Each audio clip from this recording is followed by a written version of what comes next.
안녕하세요. 이번 시간에는 블록체인에 의해 비트코인 기술에 의해 라는 주제로 비트코인의 블록체인이 시작해서 현재까지 이제 뭐 트렌드? 뭐 제가 그렇게까지 잘하는 건 아니지만 기술적인 관점에서 트렌드 같은 걸 좀 풀이해주고 여러분들이 블록체인을 어떻게 이해를 해야 할까에 대해서 한번 그 개발자 관점에서 한번 강의를 해보도록 하겠습니다. 일단 저는 경제 전문가가 아님.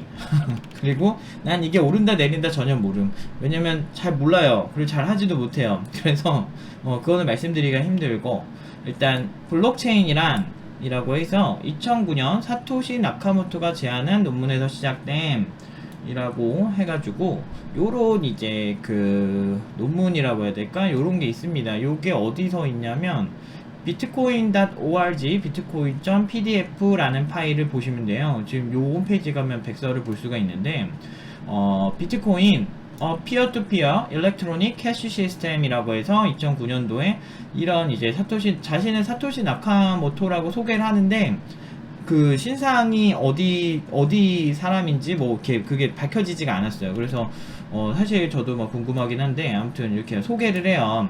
그러면서 이런 걸 막 영어 잘하시는 분들은 이런 거 좀 심도 있게 읽어보시면 뭐 이렇게 재미있을 거라고 생각합니다. 그래서 이제 거래를 이제 분산해서 저장을 하면 어떨까, 이런 구조로 이렇게 하면, 이렇게 거래 하나하나를 이런 식으로 뭐 한번 여기서 해시도 한번 해주고 퍼블릭 키를 생성한 다음에 해시한 다음에 여기에 이제 그 사인을 한번 해준 다음에, 그리고 이 트랜잭션과 이 트랜잭션이 그러니까 거래와 거래가 어느 정도 연결고리를 지어서 뭐 이런 식으로 좀 복잡한 구조로 만들겠다 하는데, 이거는 사실 여러분들이 꼭 알 필요는 없고요. 실제로 개발자가 블록체인 네트워크를 만든다고 하면은 이해를 해야 되긴 해요. 그렇지만 이제 보통 이걸 보시는 분들은 뭐 그 정도까지는 현재는 굳이 이렇게 본인이 이렇게 네트워크를 만들 상황이 아니면 이해는 못해도 되지만 큰 틀은 이해를 하시는 게 좋습니다. 아무튼 이런 식으로 여러 가지 이제 뭐 여러 가지 제안을 해요. 그래서 이 구조에 따라서 뭐 어떻게 채굴을 할 것인지, 네트워크를 어떻게 유지할 것인지 뭐 그런 거에 대해서 이제 대략적으로 써 있습니다. 그래서 이거는 누구나 볼 수 있는 누구나 볼 수 있고 사용할 수 있는 오픈 소스예요. 그래서 누구나 이제 블록체인 네트워크를 만들 수 있습니다. 그래서 실제로 비트코인이랑 유사한 어떤 구조를 가진 많은 코인들이, 아류 코인들이 꽤 많아요. 아류 코인이라고 해야 되나? 알트코인이라고 하는 게 맞겠죠? 그래서 아무튼 요거를 제안을 하는데, 이게 왜 나오게 됐냐면, 이 2009년도, 2008년도 이때쯤에 리먼 브라더스 사태가 터져요. 근데 이게 어떤 사태냐면, 리먼 브라더스라고 하는 150년 전통을 가진 굉장히 이제 경제적으로 이제 투자하나 이런 금융 이쪽에서 막 월가에서, 월스트리트 있죠. 월가에서 인정을 받던 그 리먼 브라더스라는 그런 어떤 회사 이런 곳이 있는데, 그곳이 이제 파산 신청을 합니다. 그 주택에 너무 많은 돈을 무리하게 투자를 했는데 주택이 떨어져 버려가지고, 가격이 떨어져서 미국 경제가 갑자기 쫄당해요. 굉장히 큰 회사니까.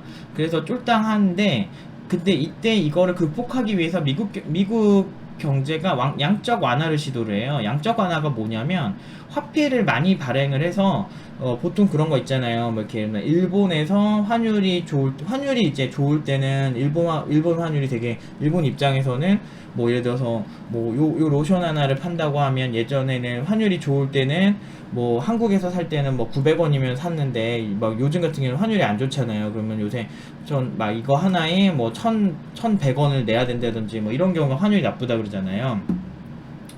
그런 식으로 하면서 이렇게 아베노믹스를 생각하시면 되는데, 이제 일본 엔화의 가치를 내려서 수출이 잘 되게끔, 가격 경쟁력을 가지게끔 해서 경제를 이렇게 그러니까 잘 돌게 하는 거, 이게 지금 양적 완화라고 하는데, 근데 미국이 화폐 발행권을 가지잖아요. 근데 미국이 굉장히 위기가 왔단 말이죠. 2009년도에.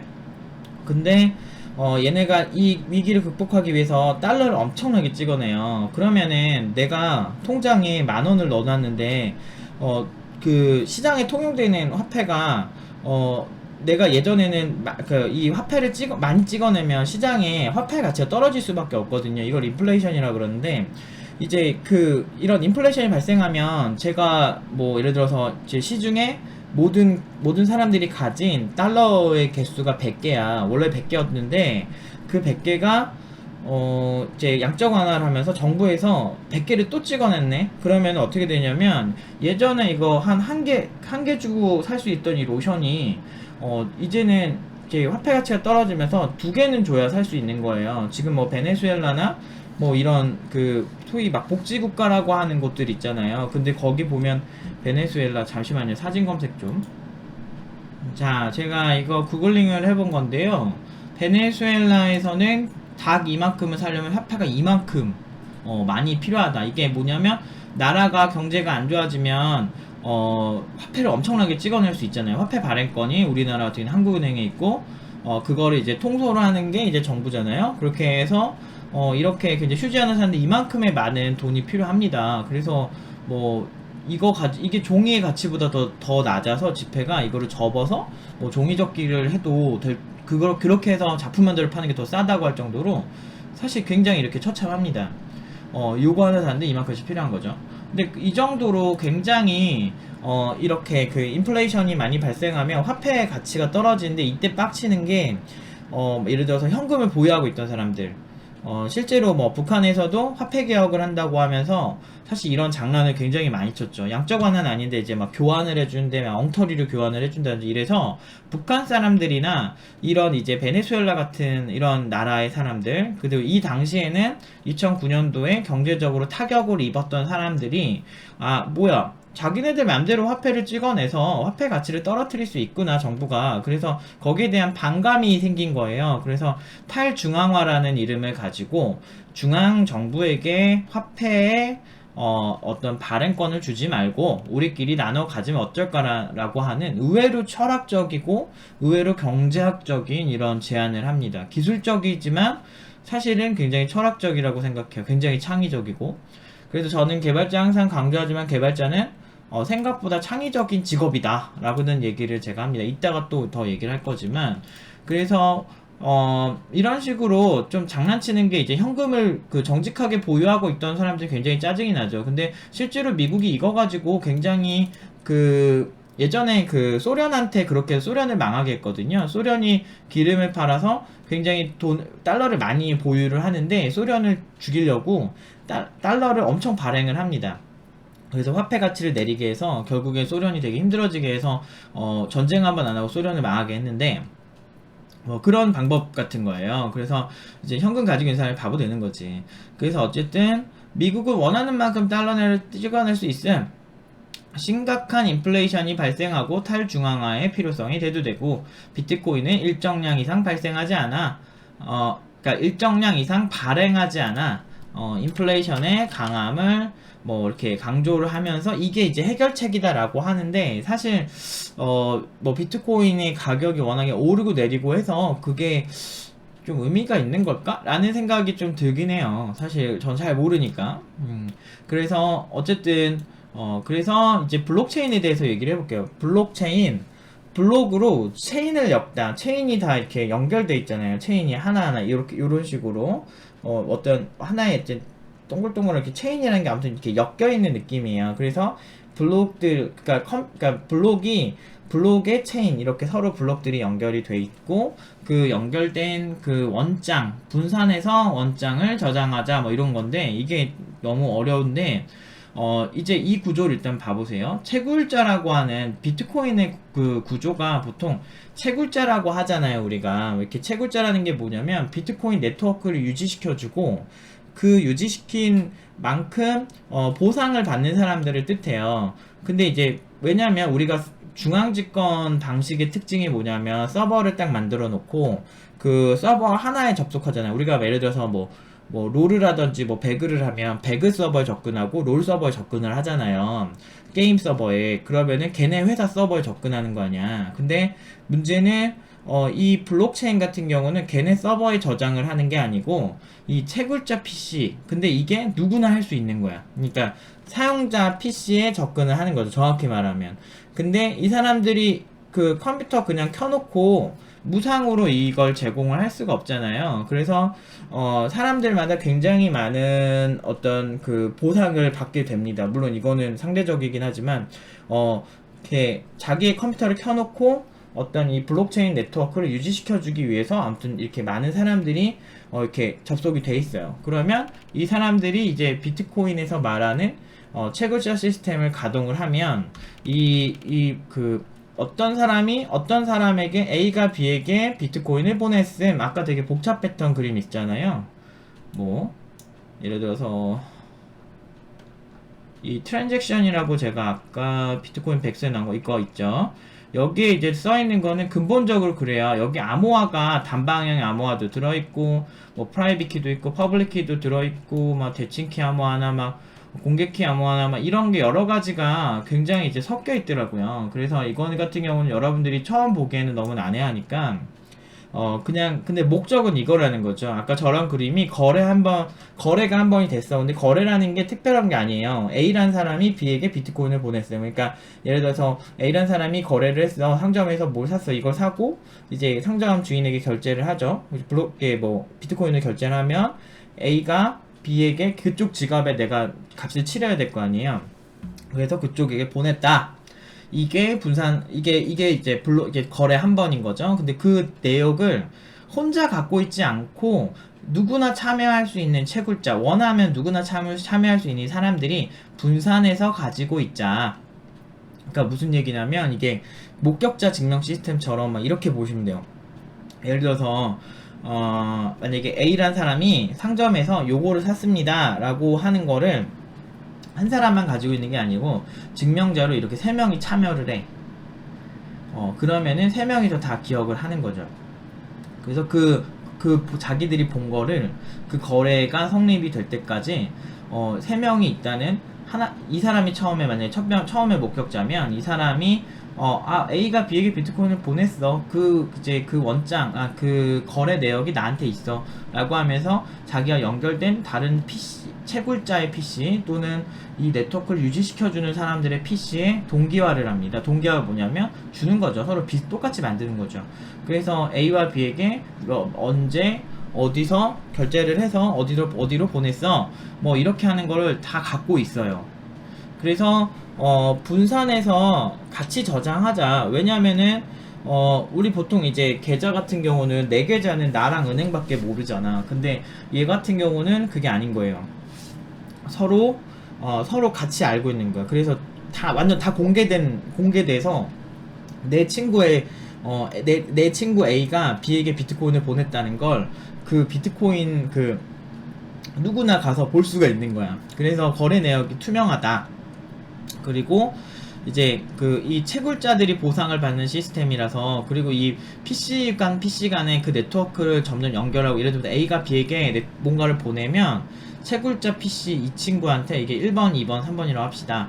1번이란 친구가 그 거래 내역을 받아서 이렇게 처리를 해주는 거예요. 그 다음에 공유를 해줘요. 이렇게 2번, 3번들한테 공유를 해줘서 A가 B한테 보냈구나 라고 하는 거죠. 그래서 이 채굴자 PC의 규모는 꽤 큽니다. 엄청나게 커서 이런 구조를 가졌을 때 보안이 굉장히 강하다라고 해요. 일단 블록 자체도 굉장히 암호화가 되어 있는데 많은 목격자들이 있기 때문에 해커가 A와 B에게 비트코인을 보냈다는 사실을 조작을 하고 싶은 거예요. A가 뭐 C에게 보냈다 이렇게 해서 자기한테 보낸 것처럼 해서 자기한테 돈을 이렇게 비트코인을 갈취할 수 있잖아요. 그렇게 하고 싶어도 모든 채굴자 PC를 감염시켜야 되기 때문에 리스크가 크고, 감염시킨다고 하더라도 그 감염시키는 비용 대비 굉장히 자기가 벌어들인 수익이 굉장히 적을 것이다 라는 이제 이론에서 시작을 하는데, 아직까지는 블록체인 자체가 이렇게 막 뚫리고 이런 케이스는 없는 것 같아요. 근데 뭐 예전에 오미세고라고 하는 코인에서는 한번 그런 시도가 있었다는 그 기사를 본 적이 있는데, 근데 그거는 잘 모르겠어요. 근데 어쨌든 현재까지는 이게 정설이라고 보셔도 됩니다. 그래서 서로 연결된 PC들끼리 블록을 공유하고 서로 분산해서 그러니까 서로 같이 가지고 있어서 다 증명이 따로 있어서, 만약에 이 1번 채굴자가 A가 C에게 보냈어 라고, 얘가 해킹이 당해서 A가 C에게 보냈어 라고 B가 아닌 C에게 보냈다라고 조작이 되어도 이 두 친구 때문에 아니야 너 뭔가 잘못됐어 라고 해서 절대 다수가 이기는 시스템이에요. 그래서 요런 구조를 취해서 좀 해커에게 상대적으로 좀 더 안전한 그런 구조를 취하고 있다. 그래서 블록체인이라는 게 이런 겁니다. 그래서 분산 원장이라고 표현하면 블록체인의 개념과 크게 다르지 않다라고 받아들이셔도 될 것 같아요. 이렇게 그러니까 서로 함께 가지고 있자. 서로 거래 내역을 다 가지고 있자. 이렇게 되면은 이제 이렇게 되면은 얻게 되는 이점이 이제 좀 투명해지죠. 투명해지고, 그리고 이제 중앙집권 시스템의 문제가 그런 거 있잖아요. 중앙집권 시스템은요, 만약에 예를 들어 내가 페이스북을 써, 그러면은 페이스북 서버가 털리면 페이스북에서 A가 C에게 보냈음이라고 B에게 아닌 B에게 보낸 걸 C에게 보낸 걸로 조작을 하면 페이스북 데이터만 다 털리면, 데이터베이스만 다 털리면 그냥 조작이 가능한 거죠. 그래서 그게 마치 정설인 것처럼 조작이 될 수 있어요. 그래서 사실 중앙집권 방식은 굉장히 효율적이지만 반대로 굉장히 보안에서 털릴 경우에는 그때는 좀 한 번에 확 당하는 경향이 있죠. 그래서 근데 중앙집권 방식의 장점은 이게 지금 뒤에서도 얘기할 거지만 속도가 꽤나 빠릅니다. 그리고 그 대신에 이제 중앙에서만 돈을 벌죠. 그러니까 페이스북 네트워크를 써서 페이스북 서비스를 쓰면 예를 들면 이런 거죠. 내가 A은행에서 송금을 하면 수수료를 내잖아요. 근데 그렇게 되면 A은행이 돈을 벌잖아요. 그러니까 그 네트워크의 주인이 A고 A한테 돈을 내는 구조인데, 비트코인은 그게 아니에요. 그러니까 그냥 사람들이 만들어 놓은 네트워크 안에 있고 그 안에 그냥 채굴자들이 그냥 돈을 버는 건데, 내가 그 안에서 수수료를 내고 누구한테 보낼 수 있어요. 보낼 수 있는데 이게 국경도 초월하고 네트워크 제한도 초월하고 뭐 그런 장점은 있죠. 그래서 혹 어떤 사람들은 해외에서 비트코인을 그러니까 제가 홍콩에서도 봤었는데 비트코인 그 자판기가 있어요. 자판기가 아니고 이렇게 출금기가 있어요. 그래서 내가 모바일로 비트코인 이런 지갑을 갖고 다니면, 홍콩에선 꽤 많이 봤어요. 한 3-4번 본 것 같아요. 근데 이제 비트코인 그 지갑을 가지고 이제 거기서 출금을 할 수가 있어요. 내가 보내서 직접 그 스마트폰에 갖고 있는. 그래서 그 홍콩 달러, 그러니까 이렇게 보통 우리가 환전할 때 막 이틀씩 걸려요. 이렇게 환전 이렇게 어디서, 그러니까 한국에서 홍콩으로 보내면 막 이틀 정도 막 걸릴 수 있거든요. 왜냐면 환전되고 또 환전되고 이러면서 수수료도 많이 나가고 이러니까 그냥 아예 거기서 그냥 이제 비트코인을 바로 출금을 하자 이거죠. 내 거를 어차피 원화로 출금을 하든 홍콩 달러로 출금을 하든 현지에서 뽑는 거니 상대적으로 저렴하고 뭐 이런 면에 있어서 좀 어필을 하긴 하더라고요. 근데 어쨌든 그 대략적으로는 아시겠죠? 좀 어렵게 설명했나 내가? 근데 혹시 뭐 또 모르시겠으면 밑에 이제 질문도 달아주시면 뭐 나름대로 열심히 얘기해 볼게요. 어쨌든 이게 그러니까 분산해서 같은 거래 내역을 가지고 있자, 이런 철학으로 똘똘 뭉친 게 분산 원장입니다. 근데 여기서 조금 첨언하고 싶은 건, 이 분산해서 가지고 있을 때 여러분들 컴퓨터 전기세 아깝죠. 근데 그 전기세라고 하는 거를 사실 이 채굴자가 굳이 아무런 보상도 안 받는데 이 채굴자가 그냥 켜놓고 있을 이유가 없잖아요. 그러니까 채굴자한테 보상을 주는 게 코인이에요. 그래서 그거를 이제 외부에 팔아서 니네 이거를 유지를 해라, 뭐 이런 관점으로 보상을 주는 시스템인 거죠. 그래서 이 코인이라는 게 없으면 다 채굴자들은 자기 컴퓨터 켜고 싶지 않을 거예요. 그러면은 이 네트워크를 유지하는 전기세나 이 네트워크를 유지하는 그런 기여자들이 없어지면서 이제 자연스럽게 그 채굴자가 적어질수록 보안이 굉장히 취약해지는 시스템이기 때문에, 채굴자가 많아질수록 보안이 이제 좋은 시스템이다. 반대로 채굴자가 많으면 그러니까 채굴자가 많거나 거래 자체가 되게 많아지면 속도가 좀 느려지는 시스템이에요. 그래서 이제 이게 지금 1세대 비트코인의 이제 모습인데, 그래서 이제 다른 시도들이 좀 많이 되기 시작을 합니다. 그래서 비트코인의 창의적인 시도들이라고 해서 비트코인은 1세대 코인이라고 봐도 돼요. 그리고 현재도 굉장히 가치가 많이 높은 편인데, 비트코인의 이제 소스를 보고 비트코인이 이제 좀 문제가 생길 수 있겠다라고 사람들이 생각을 한 거예요. 근데 뭐 예를 들면 비트코인 지금 가장 큰 문제가 P2P로 이제 거래가 이루어지는 시간이 되게 길어요. 그래서 이 속도를 개선을 한다든지 아니면 불편한 점을 개선하거나 아니면 좀 더 확장된 개념을 지금 이렇게 제안하는 코인들이 많이 늘기 시작했어요. 그래서 이제 그 대시코인이 대표적인데, 대시코인과 이더리움이 대표적인데, 대시에서 익명성 코인, 소위 이제 다크코인이라는 이제 코인이 이제 발행이 됩니다. 아까 비트코인은 서로 되게 투명하게 공개된다 그랬잖아요. 그러다 보니까 익명성이 보장이 안 되는 거야. 근데 사실 내가 A인데 내가 B라는 애한테 뭔가를 보내는 걸 나도 공개하고 싶지 않거든. 근데 블록체인의 그 퍼블릭 블록체인이라 그러는데, 그 비트코인 같은 경우는 퍼블릭인데 얘는 프라이빗 블록체인인 거예요. 그래서 선택을 할 수 있는 거죠. 이렇게 내가 저 친구한테 보낸 내역을 누구나 볼 수 있게 해줘, 뭐 이렇게도 할 수 있지만, 반대로 내가 저 친구한테 보낸 거를 좀 숨겨줘, 이렇게 좀 선택을 할 수가 있어요. 그래서 대시코인도 오픈소스고, 그러다 보니까 저런 형태가 있는데, 근데 저는 대시코인 같은 경우는, 좀 막 마약 거래나 뭐 이런 좀 거래를 할 때 좀 프라이빗하게, 이렇게 쓰는 그런 악용하는 사례가 있지 않을까라는 생각이 드는데, 그런 면에서 이제 어떤 거래소에서는 대시코인이나 저런 이제 모네로나 이렇게, 익명성 코인이라고 하죠. 뭐 그런 것들을, 거래소에 상장을 안 시킨다든지 일본에서 그런 사례가 있긴 있었어요.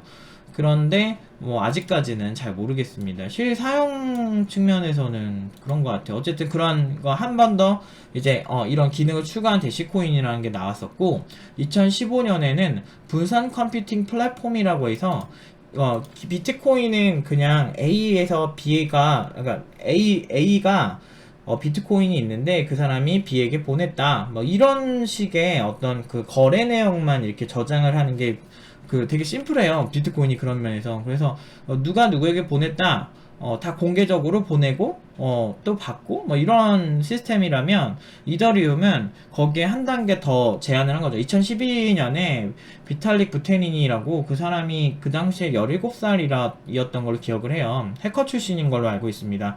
근데 그 사람이 이제 그걸 제안을 하면서 이제 프로젝트가 시작이 되죠. 근데 이 제안이 어떤 제안이냐면, 비트코인 네트워크에, 좀 더 다양한 계약들, 다양한 계약들, 다양한 형태의 계약들이나, 좀 이 네트워크 위에서, 그러니까 토큰이라고 해서 코인 같은 걸 또 발행을 한다든지 해서, 원하는 사람들이 자기가 원하는 토큰을 발행할 수 있게, 네트워크를 제공을 하게 돼요. 그래서 이제 분산 컴퓨팅 플랫폼이라고 해서 이게 좀 독특하게 더 발달한 거죠. 그래서 실제로 보면 이제 그 블록체인을 이용한 코인이라고 다 똑같은 게 아니고, 이제 토큰이란 용어가 있어요.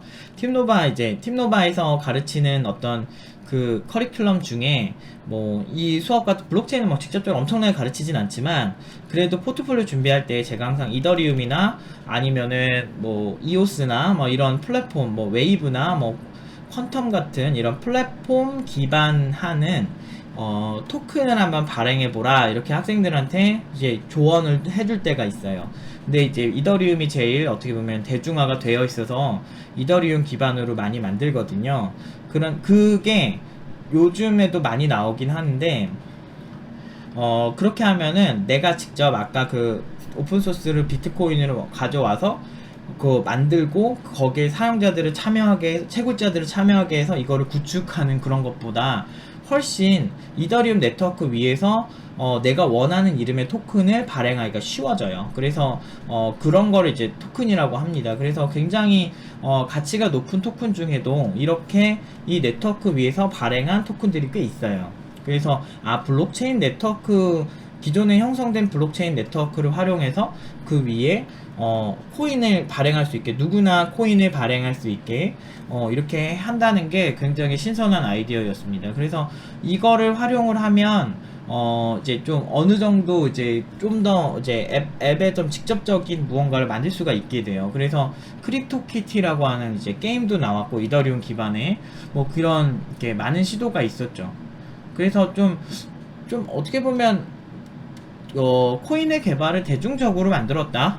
그나마 왜냐면 자체 네트워크를 항상 다 구축해야 되는 시스템이었는데, 이더리움 네트워크를 사용하고 수수료를 약간 지불하고 네가 원하는 코인 만들어, 네가 원하는 토큰 만들어, 이렇게 하는 거죠. 그래서 이더리움이 가진 장점이 그런 거다. 그래서 분산 컴퓨팅 플랫폼, 그래서 2015년도에도 굉장히 흥미롭고 굉장히 뭐 재밌었어요. 그래서 그 이후에 이 아류가 되게 많이 나왔고요.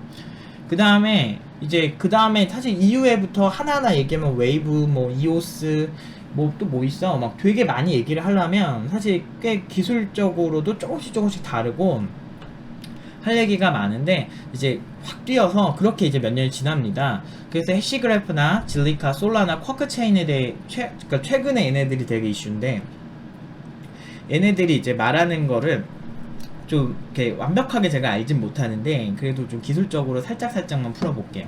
해시그래프라는 거는 얘네가 처음 100 썼을 때부터 이제 지켜보던 기술이었는데, 기존의 분산 컴퓨팅 플랫폼의 구조를 따르지 않고, 그러니까 이더리움까지도 해결이 되지 않았던 문제가 속도 문제예요. 그리고 실제로 가장 이게 뭐 트랜잭션이 많을 때 2017년도 막 후반에 막 엄청 오를 때 있잖아요. 그때 그 당시에 굉장히 전송을 하면 오래 걸리는 문제들이 있었어요. 비트코인부터 그러니까 유명한 그 코인들이. 그래서 그때 제가 이거는 실용성이 떨어지겠다, 굉장히 전 세계 사람들이 쓰기엔 느리다, 이런 생각을 했는데 저만 그 생각을 한 게 아니죠.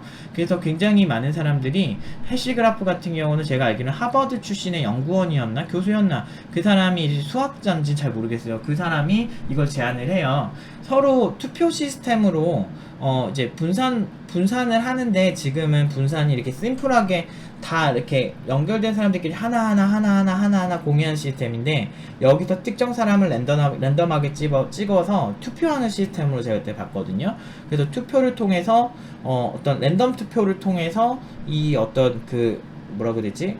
해킹의 취약점을 극복을 하고, 대신에 그렇게 좀 어떻게 보면은 좀 이렇게 복잡한 거를 복잡한 게 아니고 어떤 이렇게 하나하나 해야 될 거를 좀 많이 생략을 함으로써 속도 향상을 꾀하는 방법이었어요. 그래서 이것도 되게 재밌다. 그래서 근데 지금 ICO는 한 걸로 알고 있는데, 그래서 지금 바로 찾아보니까 아직 뭐 마켓에 올라왔거나 실제 막 메인넷이 올라와서 한 것 같진 않더라고요. 근데 그 다음에도 이제 새로운 시도가 또 있었어요. 질리카라고 해서 얘는 지금 뭐 코인을 살 수 있는 걸로 알고 있는데, 분산해서 병렬 처리, 샤딩을 통해서 병렬 처리를 해요. 그래서 이거는 그냥 일반 IT에서도 많이 쓰는 샤딩이라는 개념인데, 이게 내가 처리할 게 100개가 있으면 이거를 뭐 이렇게 두 개로 나눠서 샤딩을 한다 그러면 이제 뭐 50 하는 거야. 두 개 컴퓨터로. 평소에는 하나로만 했다면 두 개의 컴퓨터로 50 얘네들한테 하게 시키는 거야. 뭐 이런 기술을 질리카에서 이제 선보이고요. 그래서 이것도 되게 신기하다 그랬는데, 이제 솔라나라고 하는 프루프 오브 히스토리, 시간 증명을 이용한 속도 향상 방법인데, 이거 같은 경우는 제가 완벽하게 이해하지 못했어요. 궁금하시면 솔라나 홈페이지 가셔서 얘네들이 백서에 우리는 어떤 방식으로 우리의 증명을 한다 이렇게 보였는데, 문제는 제가 그거를 이제 대략적으로 봤을 때 좀 문제가 아직 해결해야 될, 이건 아직도 더 개발 중인 거예요. 근데 이제 해결이 돼야 되는 게 좀 보안적으로 이게 완벽할까에 대한 의문이 좀 있더라고요. 보안적으로 빠르긴 엄청 빠르다고 합니다. 이게 다 속도예요. 여기부터는 이 네 개는 다 속도. 그 다음에 이제 쿼크 체인이라고 해서 이제 구글 쪽에 있는 그 사람들 있잖아요. 구글이랑 뭐 여러 사람들 그런 사람들이 이제 구글에서 한 건 아닌데 그쪽 개발자 출신들이 분산을 많이 해봤잖아요. 그래서 이제 좀 루트 체인, 그러니까 그냥 샤딩을 하는 것보다 루트라고 해서, 루트는 어떤 뭐 뿌리 뭐 이렇게 좀 핵심 이렇게 뭐라고 해야 되지?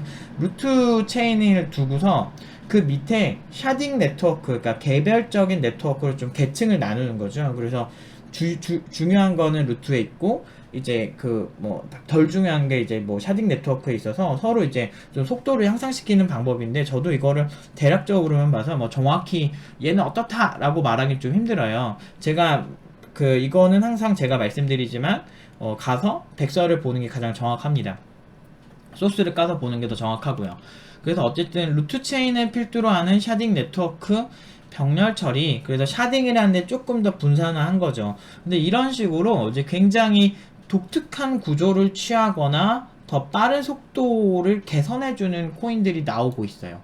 그래서 여러분들이 좀 이거를 볼 때, 굉장히 빠른 속도로 발전하고 있다. 2009년도에 시작해서 이제 10년이 됐는데, 제가 이 기술들을 하나씩 검토를 하면서, 다 보지 못했어요. 이제 코인 자체가, 거의 막 3,000개 넘더라고요, 최소. 코인이랑 토큰 합치면 3,000개가 넘더라고. 그래도 다는 못 보는데, 큰 틀은 개략적으로 이렇게 비트코인, 대시코인, 이더리움, 이런 방향으로 가고 있다라는 것 정도만 알아두시면 좋을 것 같아요. 그래서 생각보다 짧게 하려고 그랬는데 막 설명하다 보니까 너무 길어져가지고 그래서 알아서 어떻게 하세요.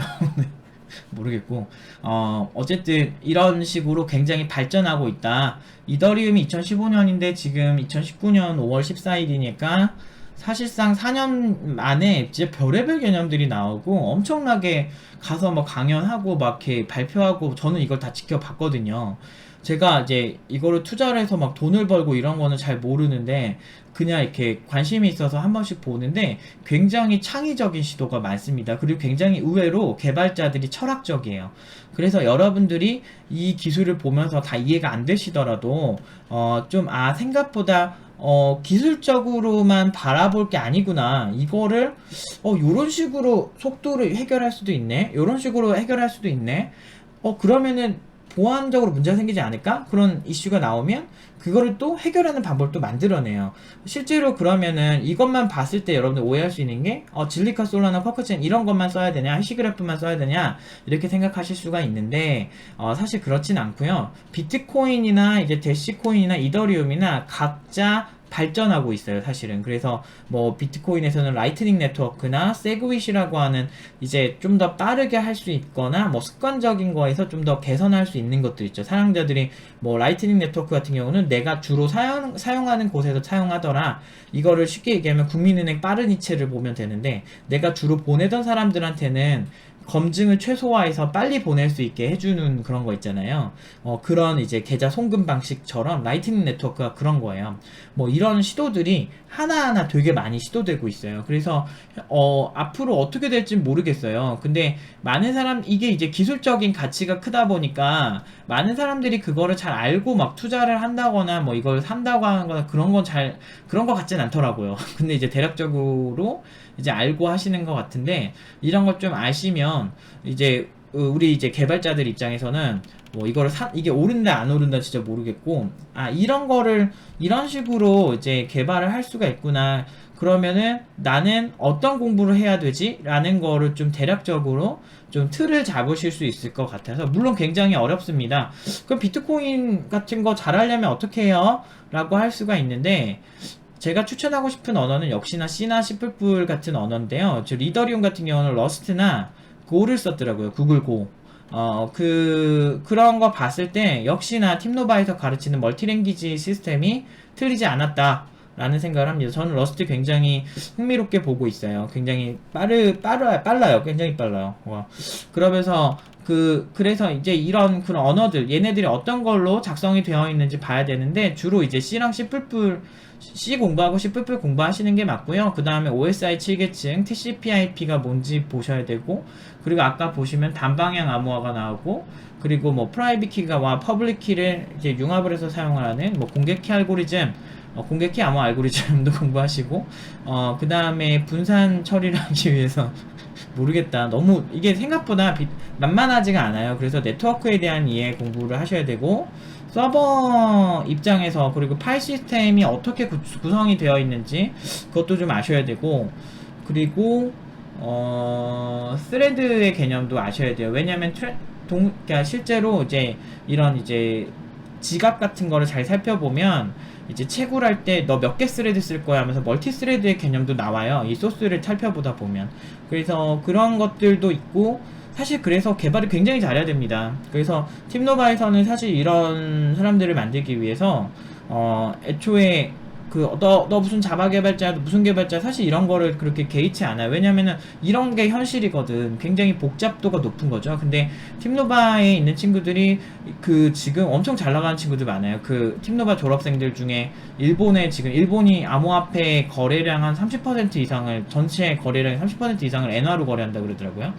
2위, 전 세계에서 2위 거래량을 보여주는데, 그 일본에서 지금 핫해요, 여전히. 그래서 그 친구들 2명이 지금 블록체인 분야에서 열심히 이제 자체 대시코인 기반으로 한 네트워크를 형성하고, 국내에서도 그렇게 해서 ICO에서 돈을 이미 번 친구들이에요.